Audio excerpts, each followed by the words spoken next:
this video, I'm going to talk about some contemporary jazz piano voicings over a 2-5-1 progression in a minor key. So in the introduction, I played a 2-5-1 in the key of C minor. First of all, I want to talk about the tonic chord, chord 1 in a minor key, and just clarify something that is often misunderstood. This chord, C minor 7, is not chord 1 in a minor key. It's a lovely chord, beautiful chord, well used by Debussy.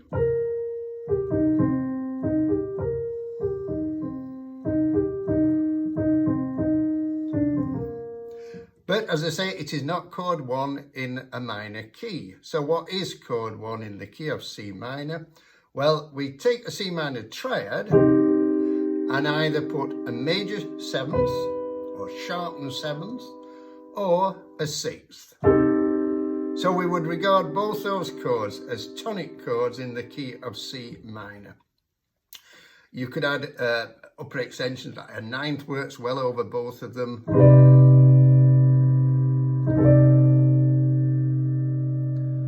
Okay, let's look at chord 2. Chord 2 in a minor key is a minor 7 with a flattened 5th, or its other name is half diminished 7th chord. We'll look at D minor 7, take the 5th, A, and flatten it. We have D minor 7 with a flattened 5th, or D half diminished 7th. And then let's look at chord 5. Chord 5 is G7. That's actually the same dominant 7th in the key of both C major and C minor. Dominant 7ths can have lots of altered notes in them. You can have the flattened 5th, you can have the flattened 13th, the flattened 9th, the sharpened 9th. When you're playing in a minor key, there's a couple that you particularly tend to gravitate towards, or at least I do. The sharpened 9th going to the flattened 9th. That's G7. That's the 9th.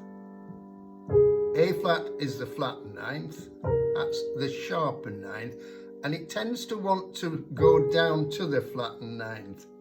It works particularly well when you add that note, flattened 13th, E is the 13th, that's the flattened 13th, and then the sharp 9th, as I say, goes down to the flattened 9th. In the introduction, let's just look at what I was doing in the right hand on the 2 minor 7 with a flat 5. So what am I doing there? Well, the left hand is playing the root, the flattened 5th, the 7th. The right hand, I'm starting on the 3rd. Then I'm going up to the flattened 5th, but I'm playing this note in between. So what is a G? Well, you can think of it in conventional harmony terms, say it's just simply a passing note in between two chord notes. Or you can think of it as an upper extension, an 11th. Doesn't really matter how you think of it, just sounds great. I went on to the G7 with the sharp 9th and the flattened 13th, down to the flat 9th, and then I carried on down as a kind of arpeggio. And then this lovely chord, which has a decidedly James Bond feel about it. I just love that chord. And it lends itself to making a little arpeggio. Has a very contemporary feeling because the right hand notes are 2 fourths stacked on top of each other. Fourths have a very contemporary jazz sound. Excuse me. They're not both perfect fourths, but still work well there. You can do this voicing as well.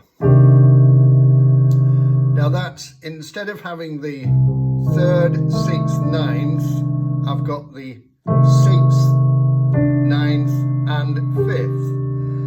And that does give a voicing in the right hand, just two perfect fourths on top of each other. If you, with the left hand, if you can reach that, I can only just manage that, but it's perfectly okay to play it like that. And again, it lends itself to this lovely arpeggio. You're just simply playing the right hand notes, jumping an octave, jumping an octave. So you could do